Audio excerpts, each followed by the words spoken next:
Salam, salam, outsider. Le débrief commence maintenant. L'Argentine l'emporte aujourd'hui 3-2 face au Cap-Vert et l'Argentine se qualifie pour les huitièmes de finale de la Coupe du Monde. Je ne vais pas vous mentir sincèrement, on a failli assister aujourd'hui au plus grand exploit ou peut-être à la plus grande désillusion de l'histoire de la Coupe du Monde. Si aujourd'hui le Cap-Vert avait tapé l'Argentine, je pense que sincèrement il y aurait eu un séisme de genre 15 sur 10 sur l'échelle de Richter. Franchement, il y aurait de quoi être traumatisé parce que cette équipe du Cap-Vert là, elle est venue et je pense qu'elle s'est réveillée ce matin en se disant il y a moyen les gars qu'on puisse le faire parce que franchement je vais pas vous mentir de tous les 16e de finale sans aucune prétention aucune parce que ça reste du football tu vois à un moment donné tout est possible. Je me suis dit quand même s'il y a un match qui est quand même très déséquilibré c'est bien ce match entre l'Argentine et le Cap-Vert parce que les Argentins on les a vus depuis le début de la compétition, ils sont bien rentrés dans cette compétition. Il y a 4 ans au Qatar c'était compliqué, premier match face à l'Arabie Saoudite. On l'a vu, une Argentine qui avait de la difficulté. Deuxième match face au Mexique, on l'a vu, une Argentine qui était poussive. Donc du coup, je vais pas vous mentir, moi je me suis dit que normalement cette Argentine-là, vu la manière à laquelle ils ont commencé leur compétition, il n'y a pas de raison qu'ils ne réussissent pas à battre le Cap-Vert. Normalement, ils devraient réussir à taper le Cap-Vert. C'était sans compter que sur ces bandits, je dis bien, des pirates, des requins. 3-2, c'est le score final. Le match a été sensationnel. On est parti sur 120 minutes de match de football. Si on veut dire, c'est-à-dire que les Cap-Verdiens, eux, ils sont pas venus à la Coupe du Monde juste pour venir à la Coupe du Monde. Ils sont venus à la Coupe du Monde et ils sont restés dans la mémoire des gens, en fait, forever. Ils sont restés dans la mémoire des gens forever. Dès le premier match, en fait, ils ont réussi leur premier match, ils ont réussi leur dernier match. Je ne peux pas dire que quelqu'un a réussi sa Coupe du Monde de plus que cela. De tous les pays africains qui sont présents à la Coupe du Monde jusqu'à présent, et j'attends de voir, je dis bien, le parcours des autres pays qui sont encore en lice. Je vais pas vous mentir, jusqu'à présent, tous ceux qui ont été éliminés, c'est des tocards, sauf le Cap-Vert. Sauf le Cap-Vert. Les Ivoiriens, c'est des tocards, ils ne devaient pas être éliminés. Les Sénégalais, c'est des méga tocards, ils ne devaient pas être éliminés. Comment ça s'appelle je ne sais même pas. Les Congolais, c'était compliqué quand même, ils se sont battus. Non, les Congolais, non. Exception des frérots congolais quand même, parce qu'ils se sont battus pour une première et tout, ça n'a pas été facile, ils ont fait un bon match. Les Tunisiens, eux, j'en parle même pas. Bref, c'est-à-dire que le Cap-Vert, c'est vraiment la fierté, c'est le petit poussé. Premier match face à l'Espagne, Vozinha vient, il nous bluffe. Vozinha est sensationnel, il fait énormément d'arrêts, son compte Instagram explose, il devient une star internationale en même pas une nuit, tu vois. Le deuxième match, il est bon, le troisième, il est bon. Ils arrivent aujourd'hui face à l'Argentine, ils sont menés au score, c'est normal, il n'y a pas de souci. C'est pour cela que je vous dis que la logique du match, à un moment donné, elle a été respectée. Ceux qui ont surpris, ceux qui ont voulu changer le script qui était déjà, parce que tout le monde est d'accord sur le script du match. L'Argentine doit gagner, l'Argentine doit se qualifier. Je suis désolé, c'est pas aujourd'hui que l'Argentine doit être éliminée. Ils ont quand même d'autres matchs plus importants à jouer, plus compliqués. Ils veulent faire le back-to-back, tu vois. Donc, ils peuvent pas être éliminés en 16e de finale. C'est pas dans les plans de Léo Messi que ce soit le Cap-Vert qui le mette en retraite internationale. Le Cap-Vert a voulu mettre Messi en retraite internationale aujourd'hui. Donc, Messi, 29e minute, il claque son but. Il n'y a pas de souci. Superbe passe de Lisandro. Franchement, superbe passe de Lisandro. Sensationnelle la passe de Lisandro, sincèrement. La passe est magnifique, longue passe. Le contrôle de Léo Messi, la frappe de Léo Messi m'a rappelé un tout petit peu le but qu'il avait mis face au Nigeria. Ce contrôle-là de la cuisse, façon il l'amenait et qu'il l'avait frappé pour battre Vincent Enyeama, je pense. C'est à peu près, j'ai envie de dire, c'est ce même flow-là que ça m'a donné. Mais le contrôle de balle est sensationnel. Franchement, c'est que Messi, c'est pas notre copain, c'est pas notre ami, c'est pas notre... Messi, il fait des trucs. Le contrôle. Frérot, va voir le contrôle. Reviens me dire le contrôle, il est simple. Après, on discute. J'ai dit, va voir le contrôle. Reviens à me dire que le contrôle, il est simple. Apprendre. Parce qu'il y a des gars, tu vois, jusqu'à avec qui vont dire, non, vous aimez trop vous extasier, vous enflammer sur des choses anodines. C'est pas anodin. C'est pas anodin. C'est pas anodin. T'as un grand gaillard capverdien, je dis bien, qui est en train de te courir après. Il te course, il est pas en train de rigoler. Il sait que tu t'appelles Léo Messi et que ce ballon, tu peux le claquer. Le gars, il est proche de toi. Le ballon, il arrive, il est en l'air. Toi, tu cours. Le ballon, il arrive. Tu le tues. Il l'a tué d'un trait, il l'a amené de l'autre dans les buts. C'est incroyable. Sensationnel ce but de Léo Messi qui permet à cette équipe de l'Argentine là, à un moment donné, de mener 1-0 à l'heure de jeu. C'est normal, tout va bien jusqu'à présent. Ils gèrent le match. Tu vas à la mi-temps, c'est 1-0. C'est 1-0. Tu te dis, bon, écoute, Vozinha a fait quelques arrêts.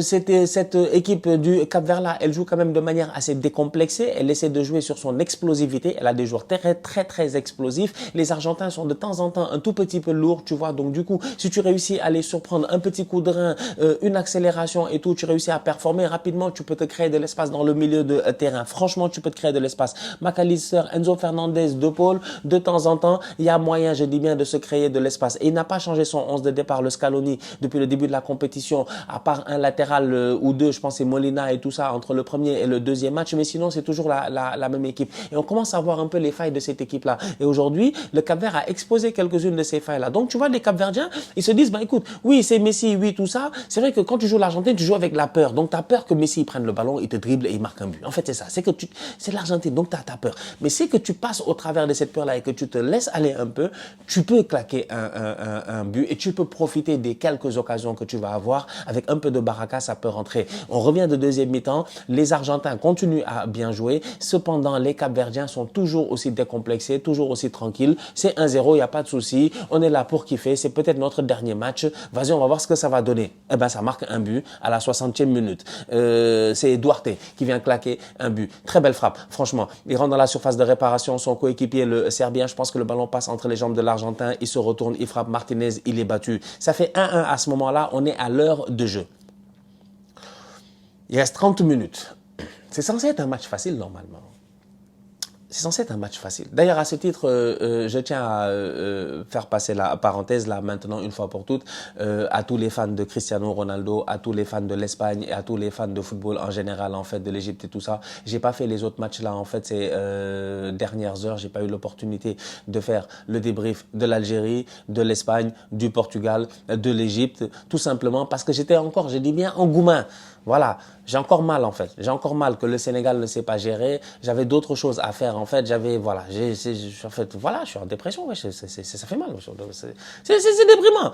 On devait jouer les États-Unis, on est là en train de se faire taper par des Rudy Garcia. Donc c'est du n'importe quoi. Donc ouais, j'étais encore en truc. Donc du coup hier j'ai publié une autre vidéo sur ce qui s'est passé avec l'équipe nationale du Sénégal. Donc c'est la raison pour laquelle en fait j'ai pas fait les autres matchs. Donc faut pas me créer de problème ici dans mes commentaires parce que je les vois venir. Au moment où je fais, il y en a, ils ont même pas attendu que je commence, je dis bien, à parler pour que je sais qu'à ce moment-là, s'il vous plaît, faites pause, allez dans les commentaires, allez voir. Il y a 2-3 frérots, ils ont déjà commencé. Pourquoi t'as pas débriefé tel, pourquoi t'as pas débriefé tel? Parce que je suis un être humain et que des fois j'ai des sentiments aussi quoi. Et que des fois le football, des fois t'as plus envie de regarder du foot quoi, tu vois. Et le match du Sénégal m'a un peu donné ce goût-là. Mais je suis de retour, vous inquiétez pas, on va se gérer. Donc bref, 1-1 à l'heure de jeu. C'est 1-1 à l'heure de jeu. On est à l'heure de jeu. Cap-Vert 1. Argentine 1. Que va-t-il se passer? C'est la question qu'on se pose nous tous. Est-ce que les Cap-Verdiens vont tenir? Et oui, ils vont tenir. Et ils vont aller, je dis bien, jusqu'en prolongation. On arrive en prolongation.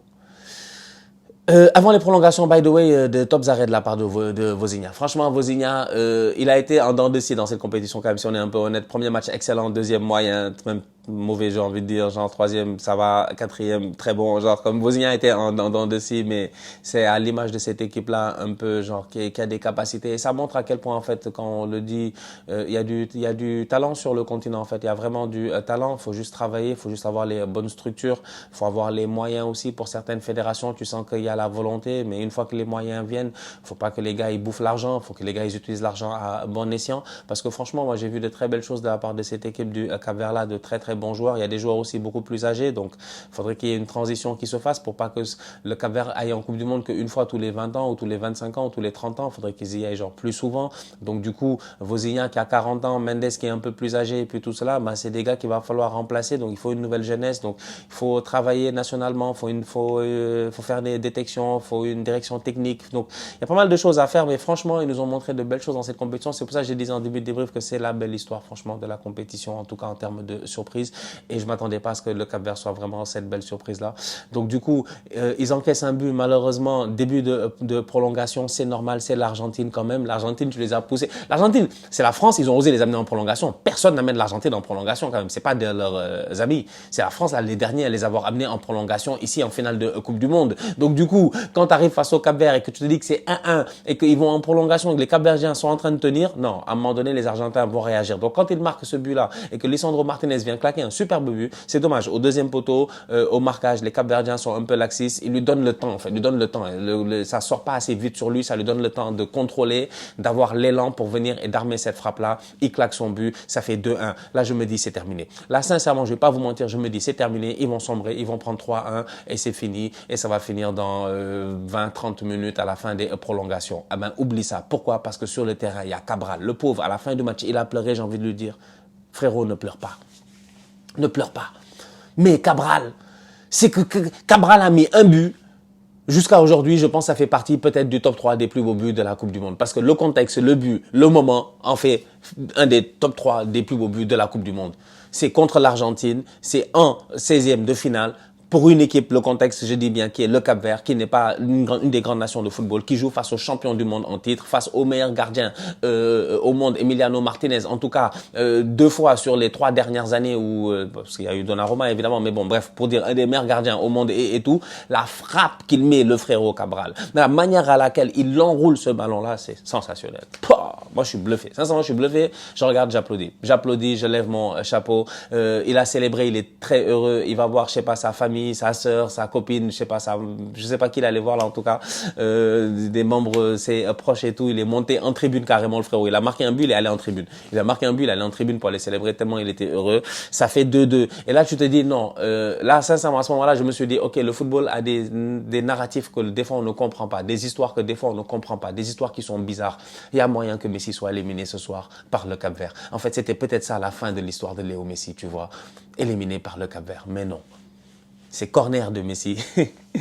Tête, je dis bien, de, comment il s'appelle, du boy de Tottenham, là, j'ai oublié son nom, de Romero. Et la tête, en fait, elle doit pas rentrer normalement. Et effectivement, quand je revois le ralenti, il y a but, hein. Quand je revois le ralenti, je me dis, mais elle est pas cadrée. Non, elle est pas cadrée, malheureusement. Il y a le défenseur capverdien qui la touche de la main et qui la met dans ses propres buts. Contre son camp, victoire 3-2 de l'Argentine dans un match où les Capverdiens, franchement, ils ont pas démérité. S'ils avaient gagné ce match-là dans tous les cas de figure, c'est un hold-up. Tu peux pas dire c'est pas un hold-up. Tu peux pas t'asseoir et dire ouais non non. Ils ont pas dominé le match, non, c'est un hold-up dans tous les cas de figure, c'est un match de bandits, c'est un match de gangsters, tu vois, que t'es venu faire, un match guerrier, on se serre les dents, on sort et on y va sans complexe. Et ils l'ont fait aujourd'hui. Plusieurs fois, ils ont fatigué Medina, ils ont fatigué Molina, ils ont fatigué même Tagliafico quand il est rentré et puis tout cela, tu vois. C'est une équipe qui a vraiment joué sans complexe, donc vraiment ils sont à féliciter les Cap-Verdiens aujourd'hui. Ils auraient pu sur un malentendu aller au penalty et là ça se joue à rien et là peut-être remporter ce match-là et encore une fois, comme j'ai dit en début de débrief, ça aurait été, je pense, la plus grande désillusion de l'histoire de la Coupe du Monde. Donc, la victoire, elle est logique pour les Argentins. Ça leur donne aussi un petit signal d'alerte en leur disant faites attention parce que prochain adversaire, si ils ont joué le Cap-Vert et ils ont galéré un peu comme ça et tout, attention parce que l'Égypte, défensivement, c'est très solide et ils vont essayer d'être très solides face à cette équipe d'Argentine-là. Mais offensivement aussi, ça a les talents et les joueurs avec les Achour, les Salah, les Trezeguet, les Marmouche pour faire mal à tout moment. Et cette équipe argentine et cette défense argentine-là, elle est prenable. Donc, attention. La famille, on se capte très bientôt pour une nouvelle vidéo. D'ici là, continuez à liker, continuez à partager. On s'abonne. On est ensemble, on reste en santé. Toujours le plus important. Tous outsiders.